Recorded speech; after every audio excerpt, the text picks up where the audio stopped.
everyone, and welcome to Pius Talk, the show where everyone has a story worth telling. We strive to inspire everyone in their spirituality, to motivate our parishioners in their Christian walk, and to connect and support each other through this time of social distancing. I'm Colleen Para, your host for today.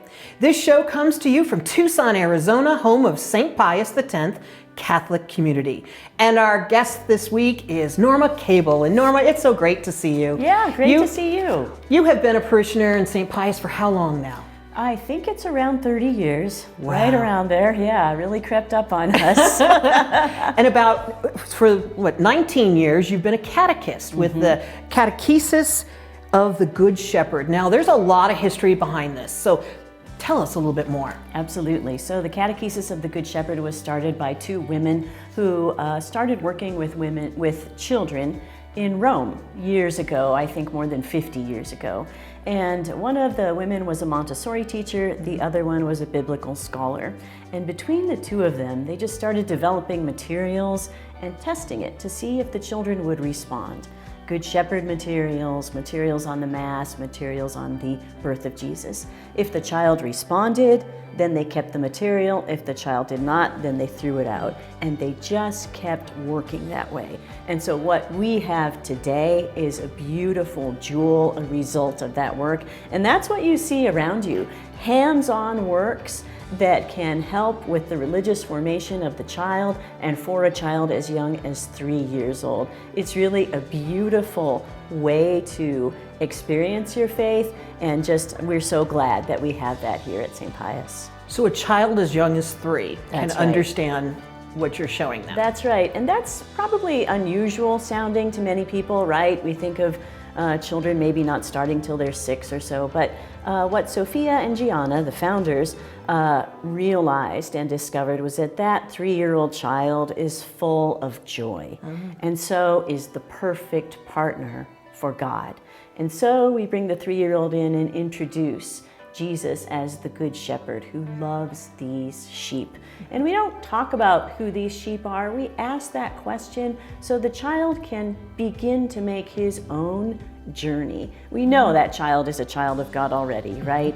And so we can ask those questions and kind of draw out that relationship instead of trying to push information in that we think might feed our faith. We draw it out and we ask questions and we walk with the children and just really enjoy that journey.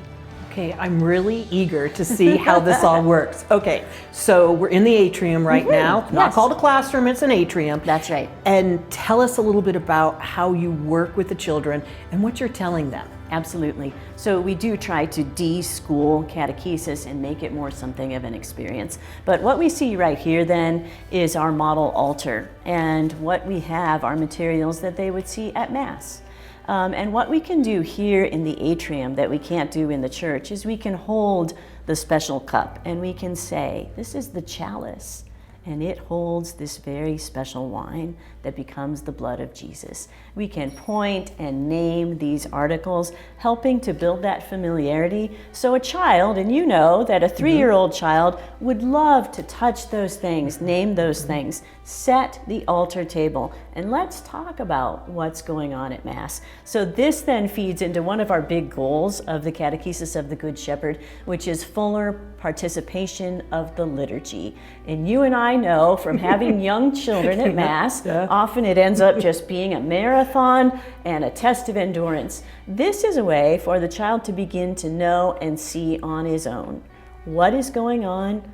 Why is the priest wearing a different color? What is he doing, raising that up high? What does that mean? We talk about all of that. We experience it together. This is hands-on religious formation, and the journey is just a very rich one. And yes, we are constantly learning from the children. As catechists, we put ourselves in a position to walk with them, to listen with them, to experience with them, because the Catechesis of the Good Shepherd speaks to all of us and to that child that is inside us. Oh, wow. That's so beautiful. It really is. Tell me about some of the reactions you get from the children, whatever their ages. So we will very carefully light the candles and experience what the altar looks like. And maybe we will just talk about, how beautiful that altar is. Should we sing something? And maybe we will sing an Alleluia with the child. And maybe we will hear the child make up a song himself and sing it to God. Just a very special way of connecting and appreciating this relationship. And so you can imagine in the life of a child, he's at home, maybe he's gone to daycare, maybe he's home again, maybe he's going to sports, maybe he's got a couple of brothers or sisters running around. There just isn't a place really to relax and kind of enter into this relationship. And that's exactly why this atrium is here, and why it doesn't look like a classroom, and why it contains all these works for the child to come to. As he is called, he can choose that work with that work, and experience it for himself. So we're really trying to nurture that relationship with God. Help me get closer to God by myself, and really feeding into that independence and that relationship. So when does this learning take place? Before Mass or? Right now, so for St. Pius, we normally offer these sessions on Tuesday afternoons at 4:30. Because of COVID, because our bishop has decreed that all religious ed should be online, which we really can't do with the atrium. We just have not been able to meet this year. Very sad for us, and we have missed it. But hopefully we will be back in the fall, but once a week on Tuesdays. And if you're interested, you can certainly call Barbara in the office, and she will be happy to take your name. We do send out registrations in the summer and get people signed up. And we do have a limit of 12 people, 12 children in this room, because we need the room to move around and work with the works that are available. You talked about the reactions from the children. What about their parents when they take them to Mass over the weekend? What are they saying the children are asking, or are they participating? Are they actually seeming to understand what's going on instead of, squirming in the pew? Absolutely. So we do see from the parents this whole new response, right? Because most of us and most parents did not grow up with this kind of formation, but we do see just a real appreciation for the parent. And often when they'll pick up the child from the atrium session, they will notice, just a little bit of a difference in the mood, or maybe he wants to light a candle at home and say a prayer. It really does begin to affect the entire family in a most beautiful way. Oh, that's great. Now tell me, you're sitting next to one of your models, your exhibits. Tell me about that. What would you tell children is sitting on that table? Absolutely. So this is the baptism table, and if you look at it, it is one of the centers of the room.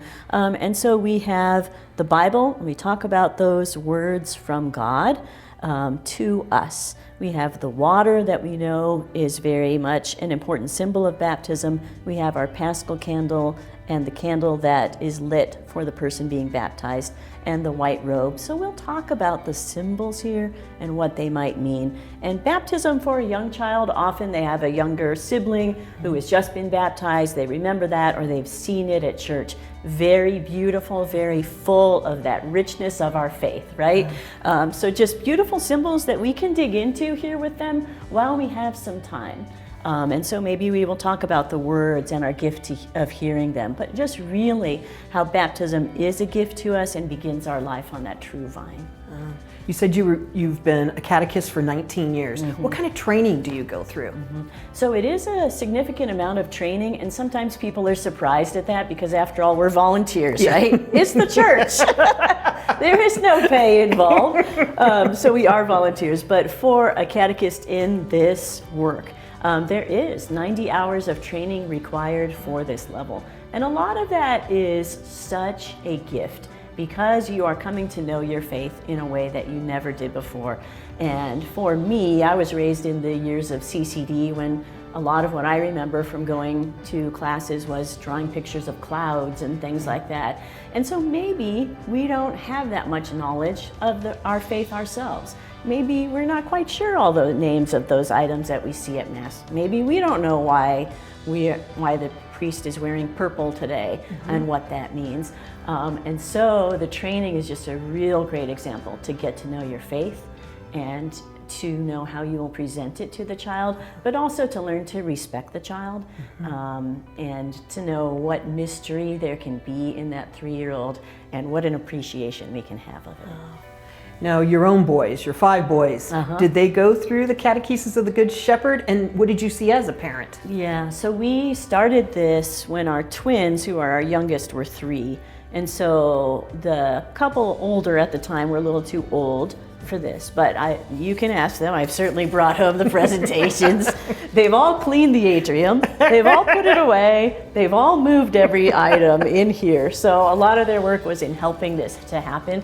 But also, you know, when you hear a presentation in training and you hear, say, the Last Supper presented in a certain way, you certainly want to bring that home and present it to your children and share it, because it is so beautiful. And if we look at the work of the founders of the Catechesis, they just boiled everything down to the essentials, which is why it works for the child, which is why it's so powerful too for the adult, for the catechist who works in it. And here at St. Pius, how many catechists do we have? So right now we have 3 catechists, and it's varied over the years. Just as people come and go, sometimes a catechist will move to town and call me up and say, I want to come work in your atrium, and that's like, oh, a gift from God. So we have 3 right now, and then this religious formation goes on in other churches. It's going on in Green Valley. It's been, we have taught some teachers at St. John's who I think are using some of the materials in their classes, but it plants, it grows, and, you know, is planted as it goes. So it's in a much bigger supply up in Phoenix. There are a lot more churches doing it. But so I'm so grateful to Father Harry for giving us this space 19 years ago, for Karen Horton, who said, well, why don't you go take that training? And yeah, you can have that room, and yeah, we can do this. For the Knights of Columbus, who have helped to fund some of our materials, for a carpenter who belongs to our parish who's built this beautiful thing, for the Ladies Boutique who has sewed a lot of these garments. It's really been a community project. So we're just, you know, glad to be here.